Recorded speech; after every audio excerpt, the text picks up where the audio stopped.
Ahoy boaters, Julie here, and welcome to Wednesday's episode of The Boaters TV.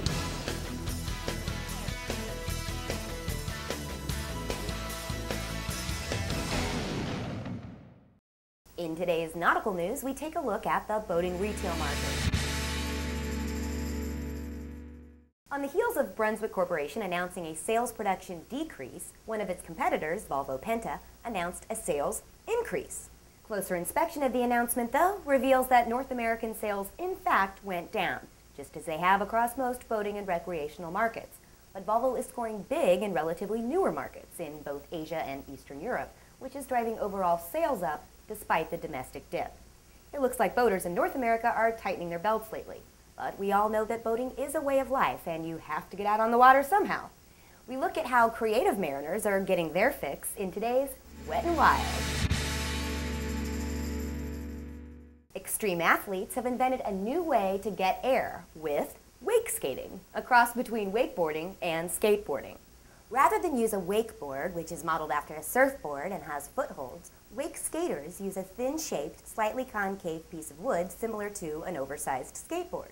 They suit up with skate shoes, although I'm sure they get a little wet, and use the wake like a half-pipe to perform incredible acrobatic feats without the risk of wiping out on concrete.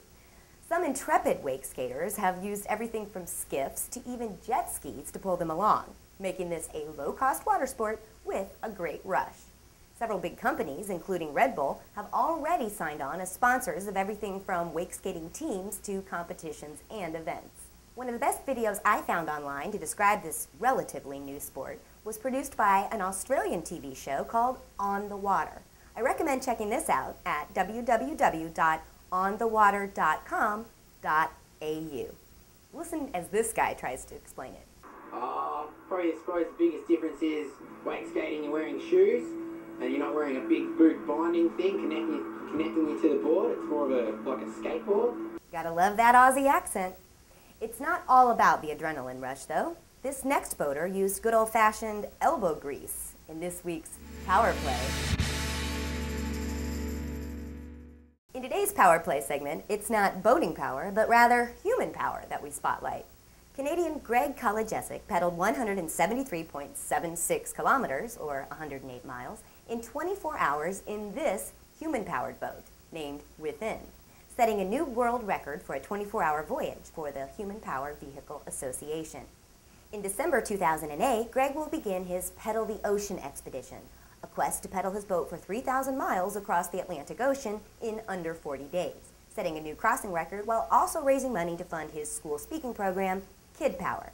The program aims to get kids active, as Greg points out that modern sedentary lifestyles put this generation at risk for being the first to have a shorter life expectancy than their parents. Human power is the power from within, Greg says, explaining his boat's name. He documents his journey and mission at www.adventuresofgreg.com.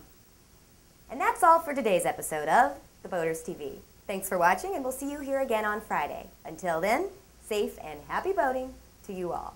Take care.